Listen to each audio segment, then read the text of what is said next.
প্রথমে আমার ছেলের পরে যে যার সাথে পরকীয়া করে তারা মনে করেন যে আমার ছেলের মতোই বয়স, ছেলের মতোই কাবু।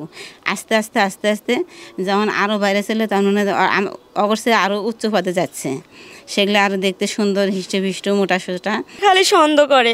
আজ 1 মাস 3 দিন হলে আমার বাচ্চা দুটো নিয়ে গেছে। তুমি তোমার নানির বাসা যাও নাই? না, গেলি পারে গাল পারে। প্রেম, ভালোবাসা, আবেগ, অনুভূতি মানব জীবনের সাথে ওতপ্রোতভাবে জড়িত। কিন্তু সুন্দরী বধূ গৃহে রেখে যদি কেউ প্রবাসে পাড়ি জমায়, তাদের জীবনে এটি প্রকট আকার ধারণ করে। এরকম একটি ঘটনা ঘটেছে বগুড়া জেলার ধুনট উপজেলার গোসাইবাড়ি ইউনিয়নের বরবিলা গ্রামের আইজুল হকের ছেলে স্বপন মিয়ার জীবনে। বরবিলা গ্রামের আনোয়ার হোসেনের মেয়ে জান্নাতি বেগমের সঙ্গে 14 বছরের বৈবাহিক জীবনে তিনি 2টি সন্তানকে রেখে সৌদি আরবে পাড়ি জমান। অতঃপর জান্নাতি বেগম পরপুরুষে আসক্ত হয়ে সন্তানের মোহমায়াকে পাশ কাটিয়ে রাতের অন্ধকারে শ্বশুরবাড়ি ত্যাগ করেন। তার বিরুদ্ধে অভিযোগ করেন থানায় তার শাশুড়ি হাসনা বেগম। শুনবো এখন তার কাছ থেকে ঘটনার বিস্তারিত। আমি একজন অসহায় মা। আমার ছেলে জীবিকা অর্জনের জন্য সৌদি আরবে গেছে।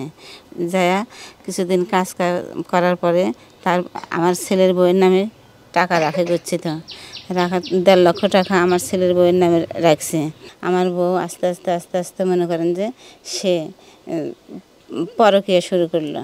পরকীয়া শুরু করে তাকে অনেক বোঝানোর পরে, বহু কিছু করার পরে সে শোনে না। আমিও কিছু বলি না যে 2টা বাচ্চা আছে, বাচ্চা নিয়ে যাকে এইভাবে আমার ছেলে যতদিন না আসে এইভাবে আমার সময় কেটে যায়। তারপর আস্তে আস্তে আস্তে আস্তে বেশি হওয়ার পরেও এখন কী করবো, 2টা ছেলে মেয়ে আছে। 2টা ছেলে মেয়ের মুখের দিকে তাকাইয়া আমি কিছুই বলি না। পরকীয়া শুরু করার পরে তাকে আমি 3-4 দিন ধরছি, বাসায় ধরছি, অন্যের বাড়িতে ধরছি।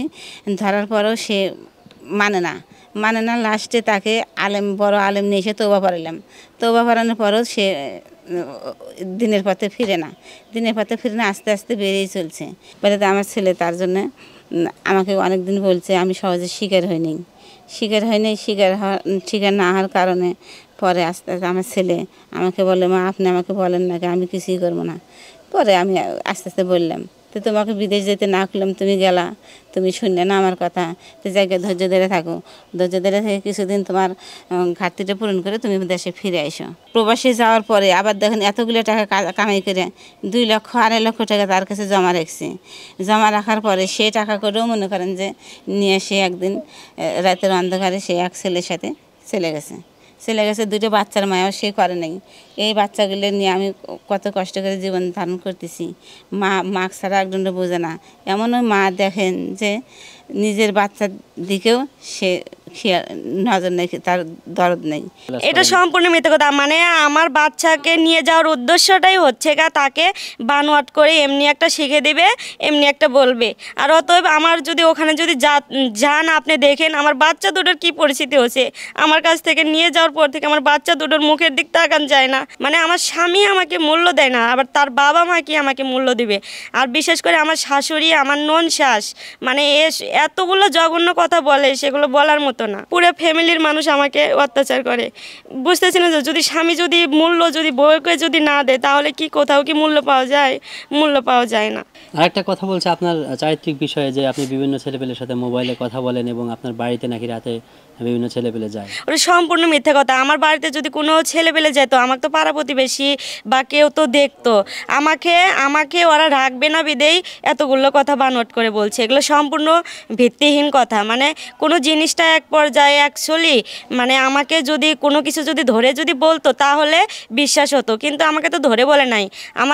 ওরা আমাকে আসলেও রাখবে না, সন্দেহমূলক এসব কথা বানোয়াট করে বলতেছে। আর বিশেষ করে আমার শাশুড়ি ওই মহিলা ওই টাইপের, কারণ ও যাত্রা করে দিবাগত তার স্বামীর সাথে কোনো যোগাযোগ চলে না। ওখান থেকে 2টো বাচ্চা নিয়ে চলে আসার পর থেকে আমার শাশুড়ি হচ্ছে ডেঞ্জারাস মহিলা, এই কারণে আমাকে ওগুলো বানোয়াট করে মিথ্যে প্রচালিত করে দিচ্ছে। কিন্তু বাচ্চা 2টো এই ঘরে রাখছে, ওটা আমার সন্দেহ।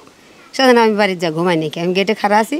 পরে একটা ছেলে আসলো, বাড়ির মধ্যে ঢুকলো। ঢোকা দেখে আমি গেটে বসে আছি। প্রতিবেশী জানবো কেমনি, প্রতিবেশী ফোন দিছি, ওরা উঠলো না। ফোন ধরছে, আমার সাথে কথা করলে উঠলো না। পরে আরেকজন যে ঘুমে আসছিল, আমি বাঁশ নিয়ে বেড়াত দিছি, বাড়ি দিছি। পরে ওরা টের পাইলে ওরা গেটে বসে আছে, আমি এসে এই গেটে বসে আছি। তো এরা যেন বাইরে যায়, আমার ভাগনা বউ আগে দিল, ছেলে বাইরে যেতেছে। আমি বললাম, তুমি দৌড় দিলা কী কারণ? আমি তোমাকে ঠিকই চিনছি।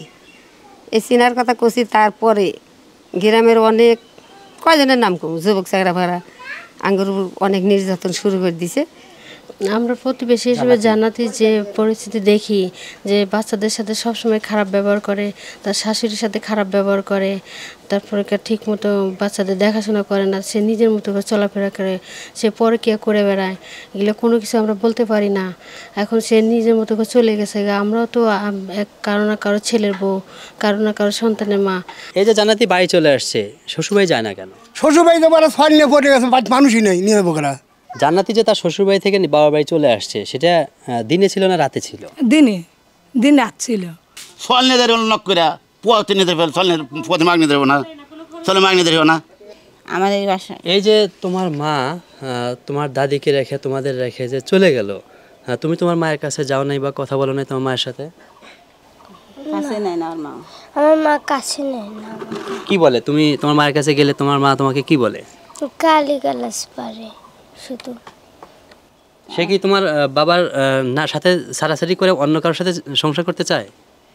হ্যাঁ, আমার মা আমার বাবার সাথে কথা বলতে চায় না। আমার মা অন্য মানুষের সাথে কথা বলে শুধু হাসে। আর আমার বাবা ফোন দিলেই আমার বাবার সাথে শুধু ঝগড়া নিয়ে কথা বলে। স্ত্রীর প্রতি স্বামীর অভিযোগ বা শাশুড়ির অনুযোগ উভয়ের চাইতে সন্তানের আক্ষেপ সবচেয়ে দৃষ্টিকটু। তাই সন্তানের দিক বিবেচনায় স্বামী স্ত্রী রেশারেশি ভুলে উভয়কে একত্রিত হওয়ার অনুরোধ করে আজকের ভিডিও এখানেই শেষ করছি।